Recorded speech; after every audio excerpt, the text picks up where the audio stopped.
Engingakusho nje ukuthi ungamhaleli umuntu onemali umbona ephila i-soft life, ungayazi ukuthi imali yakhe uyithathephi, uqubuke kanjani waze wawusomabhizinisi onemali yonke ngokubuka kwakho. Ngoba you don't know the sacrifices those people made. Yebo, abanye bayakusebenzela, bakusebenzela kanzima, kodwa esikhathini samanje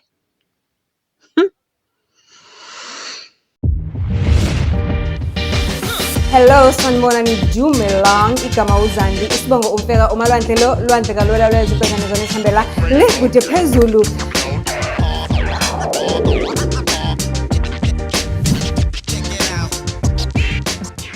Do join. sanibonani Dumelang, igama uZandi, isibongo umfeka umalwandle lo, lwandle kalwela lwezinkutshane zona zote ezihambela le kude phezulu. Life graduate, sondela. Ziyanda lezi zindaba lezi ezimane zithi qithi ezihamba nemali eningi phakathi. Futhi sengivele ngisabe, yazi sengisaba ngisho I don't know. Ngisaba ngisho yazi angazi, kodwa nje engingakusho ukuthi iy'ndaba zala ekhaya ziyakhulisa, ziyakha, ziyasiqwashisa ngempilo, zisivula amehlo. Kanti-ke uma nawe unendaba yakho ofisa ukuthi usixoxele yona, don't be afraid to DM us on Facebook, TikTok and Instagram, siyatholakala, and do make sure that you also follow us on those platforms. If you are unable to do that because of kulama platforms, do voice note us on 071 941 9417. Life graduate, ngiza nendaba. Cela ungaweqa ama-advert. Ngicela nje ukuyindlalela kancane le ndaba ukuze ingabindi kakhulu, and then ngizobe sengiqhubeka ngokuthi ngifunde the rest of the letter engiyibhalelwe yilosisi. Usisi ongibhalelayo uthi Malwandle, ngiyintokazi ekuma mid 30s. Ngikuma mid 30s, akukudalanga ngishadile. Ngishade nendoda enemali eyafike yayishaya zonke iy'nkomo zaphelela ekhaya. So ithe mayishaya ziphelela izinkomo zonke ekhaya, mina mangishada nayo ngiphuma kuleli sonto leli okuthi mangabe uyintombazanyana uziphethe kahle bese-ke uba nophawu olukhombisayo ukuthi wena uyintombi. So umlisa lo wangikhetha lapho kulelo sonto, engicela ukungalibizi ngegama, ngiyinkosazana, ngiyintombi nje nto maye ngishada. Ekungishadeni kwakhe umlisa uthe makaqeda siqeda ukushada wangithengela umuzi wami, ubenomuzi vele, kodwa wangitshela ukuthi yonke into yami izoba yintsha, uthando lusha, imina ngifresh ngimusha, and so ekhaya kithi-ke ngesikhathi engishada bese ngiphakathi nezifundo zami zobuthishela. So njengoba ngiphakathi nezifundo zami zobuthishela, ngazenza ngaziqeda-ke, wangilinda ngaqeda-ke, sasiyavumelana ukuthi soqala ukwenza abantwana uma ngabe sengisebenza. Ngithe mase ngiqedile i-teaching nga-realize ukuthi kahle kahle angiyithandi, bese ngenza unyaka wokugcina maye ngikhetha. I-realize ukuthi angiyithandi, ngase ngimcela ukuthi ngicela ukuyokwenza i-nursing, kahle kahle mina ngiyakuthanda ukunakekela abantu abagulayo. So wavuma. Ekuvumeni kwakhe-ke uthi wawenza nama-nursing kako-nursing school quick fix, angazi ukuthi iminyaka mingakhi eyenziwayo. So uma esho uthi at this time kwenzeka lesigameko, ebese enza ama-practicals wakhe kwezinye zezibhedlela, so ebesesebenza i-night shift. So isikhathi esiningi njengoba eloke enza i-night shift kusho ukuthi ubuye angabi khona ekhaya. Umlisa lo ukhona ekhaya the whole day, urana amabhizinisi, akasichazanga ukuthi inhloboni yamabhizinisi. Kodwa into ayiphawulile ukuthi at that time sebenomntwana, umntwana oyedwa wentombazane o-around 3 years. And uthi sekuyohlangana around 4 years beshadile, umntana yena una 3 years.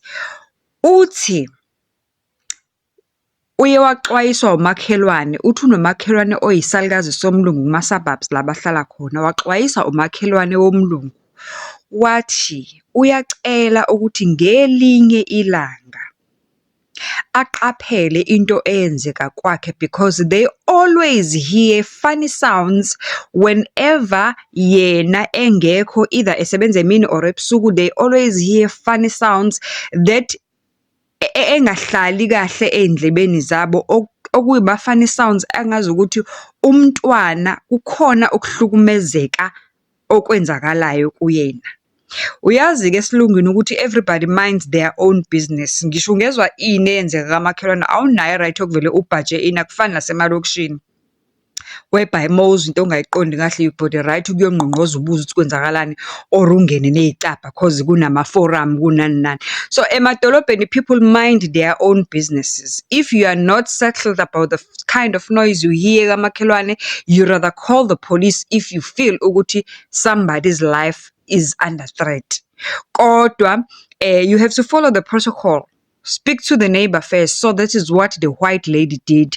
Wakhuluma naye wathi hey ntombo khona into esingaziqondi kahle ezenzakalayo and kujwayelekile ukuthi uma ungekho wena umyeni wakho sibone usisi osizayo ehamba early whenever ungekho.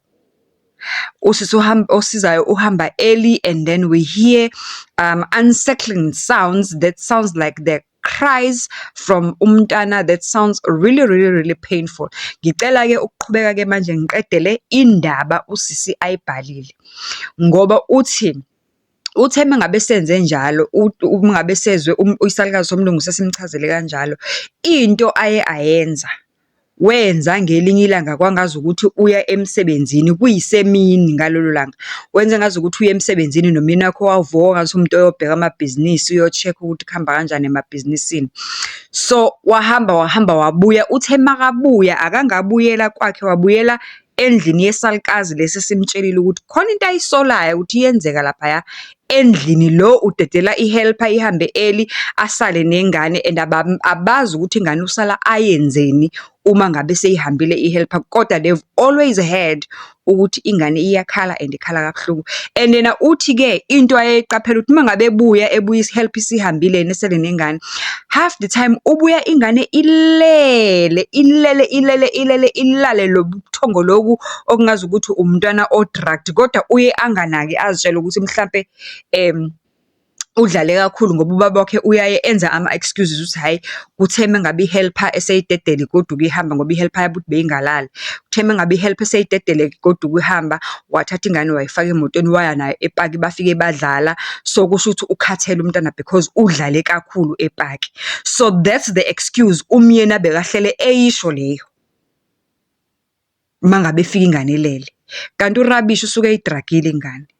Asihambeni ke siyoqedela iletha ukuthi uthe makaphuma eqa emsebenzini eyaka neighbor wafika watholana asihlanganeni kuletha and then bese siphinde siyahlangana kuma comment section ungitshela ukuthi ucabangani ngempela kwenzakalani emhlabeni ezweni sakhile kwaze kwabola. Ngaze ngabasaba abantu abanemali from now nje moving forward ngaze ngabasaba yazi ulungu uzihluphekela asiyene encwadini. Okay, so ezibekade sigcine ngapha ke ndabeni ke ukuthi usisi ubuyile emsebenzini uzenze umuntu ovukayo ongenayo ekseni ngo6 kanti uzobuya nini mahlayeni during the day. Sekafonelile uneighbor wakhe lo umthipisile ukuthi khona into eyenzakala esingayitholi kahle umekafika wafikela kuneighbor lo wakhe. Okay, so uthi ke mekafika kuneighbor wakhe uthi Malwandle angisasabi kanje amadola yashayana. I actually don't know what to expect ukuthi ngempela kwenzakalani but nje sengivele ngabona ukuthi kusho ukuthi inkulu into eyenzakalayo and sengivele igazi liyangishiyela yangitshela ukuthi ingane yami iyahlukumezeka la. Uthi hayi ke uneighbor ke angikhaphe sengibuyile simbonile silunguzile ngewindi simbonile uhelper ededelwa early egodukiswa aze amthatha uhelper kanye nemoto amfake emotweni ukuthi uyomdropha erank abuye later on kanye nengane mekabuya ke obviously ke ngoba ade hambe nengane uphethe izinto ezimnandi nani ke ingane ingene ayingenise endlini naye angene endlini ayilandele uthi silinde ke kuphele nje like an hour or two athi umakhelwane asilinde kuqala sizowezwa ama noises yena amenze ukuthi aze amtshele ukuthi kwenzakalani. So indaba ke istory ke siqhubeka kanje. Hayi angikhaphe mangivula umnyango okay uma ngivula umnyango angikhaphe umakhelwane wami singene endlini uma ngivula emnyango siyawuzwa umsindo ukuthi uqhamuka from the bedroom ngihambe Uma ngingena ekamereni, hawe ma, indoda yami engishade nayo idlwengula ingane yami yethu eyizalayo lapho ingane ikhala kabuhlungu. Uthi angikhulumanga izinto eziningi, ngadobha umbese elokhunjeni ekhishini kwi-counter, ngadobha ummese ngamgwaza emhlane, ngambamba ngamphushela kude nengane, ngayithatha ngaphuma nayo ngamkhiyela ngaphakathi, ngahlaba omkhulu umkhosi lo, ngabiza ama-security. Ngafonela amaphoyisa, ngavala nje ngathi ngciwa, ngaphuma. And then waphuma ngisho omakhelwane, ngabachazela ukuthi kwenzakaleni, kwabiza amaphoyisa, wathatha ingane yasiwa esibhedlela. Ingane yami yacishe yafa, ibulawa uyise oyizalayo. After 3 days ngaya khona esitokisini la avalelwe khona, ngifuna ukwazi ukuthi why enze kanjena. Uma ngiya kuyena ngiyobuza ukuthi why enza kanjena, wathi komele ngimkhiphe ngoba uma ngabe ngingamkhiphi izilwane zakhe zizongibulala mina kanye nengane. Ngacabanga ukuthi uyadlala ufuna ngimkhiphe, kodwa ngalolo langa kade ngiyile kombona ejele, angilalanga. Otikoloshe bakhe bengqonqozela, bengigqolozela emehlweni, bengishaya ubusuku bonke. Uthi ngavuka ekuseni ngakusasa ngagijima ngayomkhipha.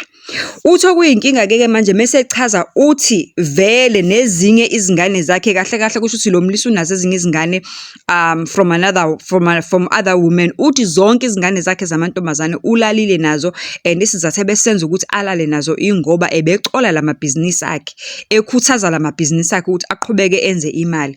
Yingakho mengabe eshade ethatha umfazi omusha, ngiyena mina owokuqala.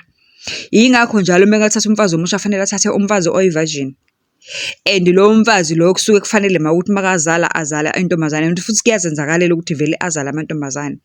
Uthi okunzima-ke kunako konke manje is that ingane yona le ayayinukubeza, engambambe inukubeza, ikhalela uyise, iyamfuna day and night.